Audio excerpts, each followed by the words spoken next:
Hello Libra, Sun, Moon, Rising, and Venus signs. Kamusta kayo? Sana po ay nasa mabuti kayong kalagayan. Welcome back po sa Star Tarot. Kung bago kayo dito, welcome din kayo. Thank you sa inyong support. I truly appreciate it. God bless you all. Tingnan natin ang mga mensahe ni Libra. Pauna mensahe po ninyo ay lover's energy. There could be some kind of decision na kailangan ninyong gawin sa ngayon. Maaaring yan ay related sa inyong relationship, related sa love life ninyo, something like that. Okay?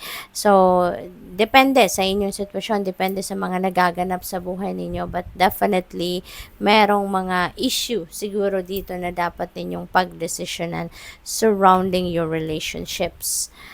We have 6 of Swords, and so this is moving on energy, Libra. Moving on energy. Some of you, maybe merong sitwasyon dito na kinabibilangan na unhealthy na para sa'yo. Sa tingin ninyo, hindi na to maganda para sa'yo, hindi na to makakatulong sa'yo, hindi na to nakakatuwa, kumbaga, no? So, maybe this is toxic situation. Depende sa inyong situation. It could be relationship. Maaaring yun ang kailangan ninyong pagdesisyonan dito, or yun ang iniisip ninyo, or this could be family situation or work situation. Depende sa inyong sitwasyon, no? But definitely, meron ditong something na pagod na kayo. Pagod na kayo na mag-adjust. Pagod na kayo na maghintay ng breakthrough para dito, yung ganon. Kaya, siguro matagal na kayong nagtiis, no, sa sitwasyon na to, and ngayon, eto na siguro yung turning point ninyo, at maybe nakikita ninyo na wala na tong pag-asa, diba? You've done everything siguro to save kung ano man ito, maging maayos pa, pero maaring nothing worked. Kaya, you are moving on, no? You're going to decide na mag-move on na sa sitwasyon na ito. So, of course, this is a general reading, Libra. So, this may or may not resonate with you. So, kung ano lang yung nagsasakto po sa inyong sitwasyon ng mga mensahe dito sa reading natin, yun lang ang kukunin ninyo. At yung hindi po nagsasakto sa inyong sitwasyon, just leave it for someone else. Kasi, ibig sabihin, yung mensaheng yan ay hindi para sa'yo. Okay? Remember that this is a general reading. Hindi ito para sa hindi ito one-on-one. Kaya may mga mensahe rito na might resonate with you, may mga mensahe na hindi. At yung hindi po nagre-resonate sa inyo, hindi sumasakto sa inyong sitwasyon, wag nyo pong ipilit, no, na sa sitwasyon ninyo. Kasi hindi yan para sa'yo. Okay? Kunin nyo lang po kung ano ang kumukonekta sa inyo. Okay? We have the Sun. Ayan, napakagandang energy ni Sun. This is the most uplifting and most exciting, no, na energy. Kasi this is a happy energy. Meron ditong good fortune, good luck. No, this is also about material and financial success. Meron ditong positive changes, no, na maaring maganap sa buhay ng iba sa inyo dito, Libra. This is a very beautiful energy kasi magiging masigla, magdudulot ito ng magagandang pagbabago, positibong pagbabago sa buhay ninyo. Okay? We have Ace of Swords. This is new beginning energy. Ace is a new beginning. So definitely merong magbabago sa inyong sitwasyon.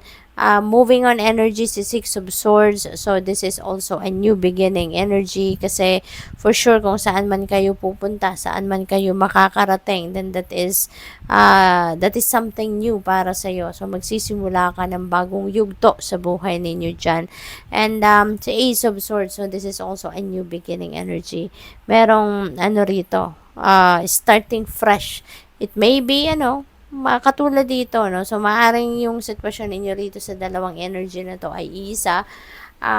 Syempre, kapag nagsisimula ka, so, somehow, mangangapa ka pa, mag-a-adjust ka. So, maaring ganon, At first, medyo challenging, pero you will claim your victory rito. You are going to be victorious sa move na gagawin ninyo rito. What else? We have Chariot. This is another moving on energy. So, definitely, ano talaga kayo. Meron talaga kayong iiwanan ng sitwasyon rito. You are ready to start a new chapter sa buhay ninyo rito. No?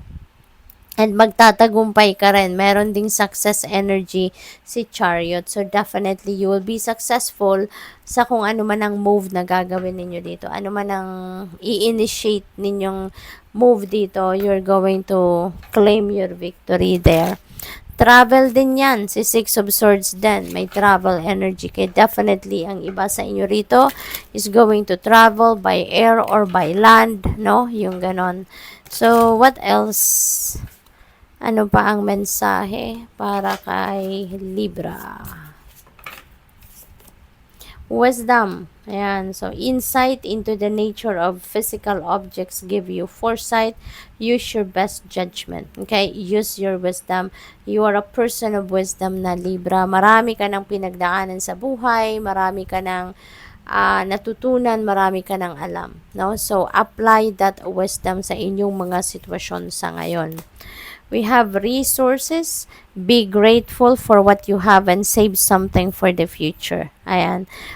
Use wisely and as needed. Ayan. So, hindi yung, ang tawag dito, merong kasabihan, diba? Ubos-ubos biyaya, yung ganon. Yung parang one day millionaire, yung ganon, ano? So, dapat, no, magpasalamat tayo sa kung ano man ang biyayang meron tayo, ano mang klaseng blessing ang dumating sa atin, wag tayong makakadimot na magpasalamat, at isa pa, wag uubusin, no, wag uubusin in one day, yung ganon.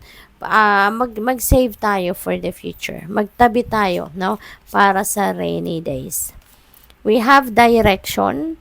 Do not deviate from your path. Attract a mentor if necessary. Plan where you want to be. Okay? So, kailangan na pagplanuhan ninyo where you are heading, what you want to do. So, yun ang dapat na malinaw muna. Ano ang gusto mong gawin? Ano ang gusto mong maging resulta so that you can choose the path where you are heading, diba? Kaya kailangan pag-isipan, kailangan muna ma-figure out kung ano yung eksaktong sitwasyon na gusto mong ma-experience so that you can choose the path that where you are heading. We have gift. You will discover new talents that will lead you to new opportunities. So, napakaganda. So, maaaring meron ditong madidiscover kayo na meron pala kayong gift na ganito, meron pala kayong talent na ganito, at yun, ano, yun ang siguro after naman matutunan ninyo kung ano yung mga yan, baka meron ng agad na masilip kayo na opportunities, no, na nasusulpot agad. So, napakaganda. What else? We have courage. Ayan. So, kailangan ninyo magpakatatag, no? At maaaring ito din yung you're going to embody that courage and inner strength dito, lalong-lalo na sa sitwasyon na yan. Kaya siguro kayo maglalakas ng loob din na iwanan na ang toxic situation na yan, unhealthy situation na yan, dahil din nagkaroon kayo or magkakaroon kayo ng lakas ng loob para gawin yan. No? Para magdesisyon kayo na mag-move on from that. Strength. Ayan, courage and strength. O, diba? Talagang nag-ano silang dalawa, yung parang kino-confirm nila ang bawat isa.